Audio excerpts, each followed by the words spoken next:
অর্জুন অত্যন্ত আনন্দিত হয়ে অহনাকে জানায় যে তার জীবনের সবচেয়ে মূল্যবান জিনিসটি সে অবশেষে ফিরে পেয়েছে। অহনা কিছুটা অবাক হয়ে জানতে চায় অর্জুন আসলে কি হারিয়েছিল। অর্জুন তখন উল্টো প্রশ্ন করে বলে, তুমি কি সত্যিই জানো না আমার কাছ থেকে কি হারিয়ে গিয়েছিল? অহনা মাথা নেড়ে বলে, আমি তো কিছুই বুঝতে পারছি না। অর্জুন দীর্ঘশ্বাস ফেলে সান্ত্বনার সুরে বলে, দীর্ঘদিনের মানসিক কষ্ট আর দূরত্বের কারণে অহনা হয়তো অনেক স্মৃতি ভুলে গেছে, কিন্তু অর্জুন তাকে এক মুহূর্তের জন্যও ভুলতে পারেনি। অর্জুনের এই গভীর ভালোবাসা দেখে অহনা নিজের আবেগ ধরে রাখতে পারে না। অহনা স্বীকার করে অর্জুনকে ছাড়া সে নিজেও ভীষণ কষ্টে ছিল, এবং এই কথা বলেই সে অর্জুনকে জড়িয়ে ধরে। এদিকে রায়বাড়িতে পল্টু পরিবারের সবার সামনে বড় মামির আচরণ নিয়ে ক্ষোভ প্রকাশ করে। সে বলে বড় মামি বাড়ির অন্য ছেলেদের রেখে শুধু অর্জুনকে সাথে নিয়ে চলে গেলেন, যেন অর্জুন তার একমাত্র আপন। ভিউয়ার্স, কেমন আছো সবাই? প্রতিদিনের মতো তোমাদের জন্য নিয়ে আসলাম বড়লোক ঘরের ছোট বউ এপিসোড ১৫২তম। ভিডিওটি ভালো লেগে থাকলে লাইক ও একটি কমেন্ট করে দিবে। পর্বের শুরুতে আমরা দেখতে পাই এত বছর ধরে এই পরিবারের জন্য এত কিছু করার পরেও তারা পর রয়ে গেল। অর্জুনের বাবাও এই ক্ষোভে যোগ দিয়ে বলেন, বড়ভাবে নিজের দেওরকে ভুলে গিয়ে শুধু আমার ছেলেকে গুরুত্ব দিলেন। তখন পল্টুর মা ঠাকুরজি সবাইকে শান্ত করে বলেন, এসব নিয়ে আফসোস করে লাভ নেই। এখন মূল লক্ষ্য হওয়া উচিত ঘরে আসতে যাওয়া নতুন বৌমা। শুরু থেকেই তাকে কড়া শাসনে রাখতে হবে, যাতে সে মাথায় চড়ে বসার সুযোগ না পায়। অতীতে একবার ভুল করে শিক্ষা পেয়েছেন, তাই এবার আর কোনো ছাড় দেওয়া হবে না। এমন সময় নীলি সেখানে এসে পরিবারের সদস্যদের মনে করিয়ে দিয়ে বলে, এতদিন এই বাড়ির যে মেয়েটি বৌমা ছিল তাকে এত সহজে সবাই ভুলে গেলেন কি করে? তার জায়গায় অন্য কাউকে মেনে নিতে আপনাদের একটুও খারাপ লাগছে না? ঠাকুরজি তখন উল্টো নীলিকে ধমক দিয়ে বলেন, পুরনোকে ভুলে নতুন বৌমা আসায় তিনি বেশ খুশিই আছেন। অর্জুনের মা নীলির দিকে আঙুল তুলে প্রশ্ন করে, অহনার সাথে মাত্র কয়েকদিনের পরিচয়, তার এত কিসের টান? নীলি দৃঢ় কণ্ঠে জবাব দেয়, কিছু ভালো মানুষকে আপন করে নিতে বছরের পর বছর লাগে না। অহনা তেমনই একজন।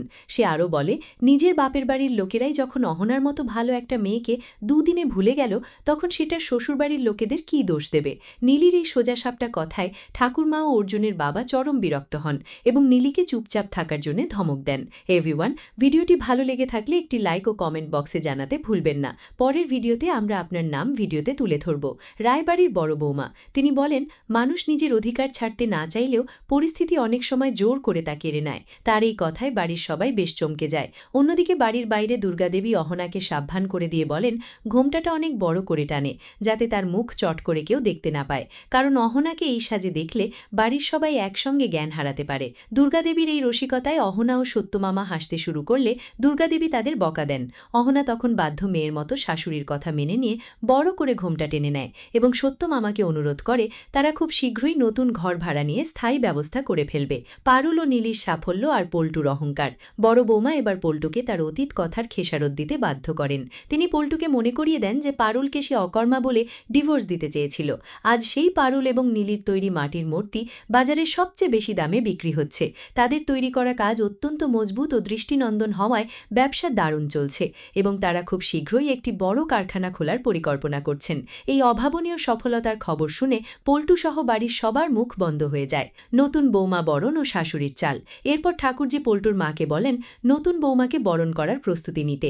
যেহেতু বাড়ির অন্য বৌমারা এই বিয়ে মেনে নেয়নি এবং ঠাকুরজি নিজে বিধবা, তাই বরণের দায়িত্বটা ছোট ভাবির ওপরেই বর্তায়। টোকেনের বাবা তখন মন্তব্য করেন, তারা শুনেছেন মেয়েটি অত্যন্ত দরিদ্র পরিবারের। এই কথা শুনে ঠাকুরজি খুশি হয়ে বলেন, মেয়ে যত গরিব ঘরের হবে তাকে তত সহজে লাথিঝাঁটা মেরে দাসী বানিয়ে রাখা যাবে। কিন্তু খোকন এর তীব্র প্রতিবাদ করে বলে, গরিব হলেও কারো সন্তানকে এভাবে অত্যাচার করা তারা মেনে নেবে না। এই হট্টগোলের মাঝেই দুর্গাদেবী অহনাকে বড় ঘোমটা দিয়ে বাড়িতে প্রবেশ করান। অহনার মুখ ঢাকা ঠাকায় ঠাকুরজি মনে করেন তাদের পাতা ফাঁদ সফল হয়েছে এবং সে অত্যন্ত আনন্দিত হয়। গ্রামের মানুষের গুঞ্জন ও অহনার আসল জয়। বড় বৌমা ও পারুল দূর থেকে এই দৃশ্য দেখে আফসোস করেন।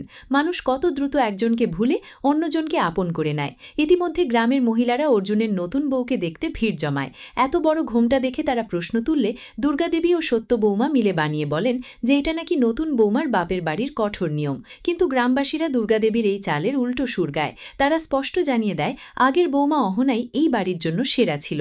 সে এত কম সময় গ্রামের মানুষের মন জয় করেছিল যে আজ তার এই পরিস্থিতি দেখে গ্রামের বাইরের সাধারণ মানুষেরও বুক ফেটে যাচ্ছে। গ্রামবাসীদের মুখে অহনার এই বিপুল প্রশংসা শুনে দুর্গাদেবী মনে মনে চরম তৃপ্তি পান, কারণ তিনি জানেন ঘোমটার আড়ালে আসল মানুষটি আসলে কে। ভিউয়ার্স, আজ এ পর্যন্তই। বড়লোক ঘরের ছোট বউ এপিসোড দেখতে আমাদের চ্যানেলটি সাবস্ক্রাইব করে পাশে থাকা বেল আইকনটি বাজিয়ে দিন সবার আগে ভিডিওটি দেখতে। ধন্যবাদ।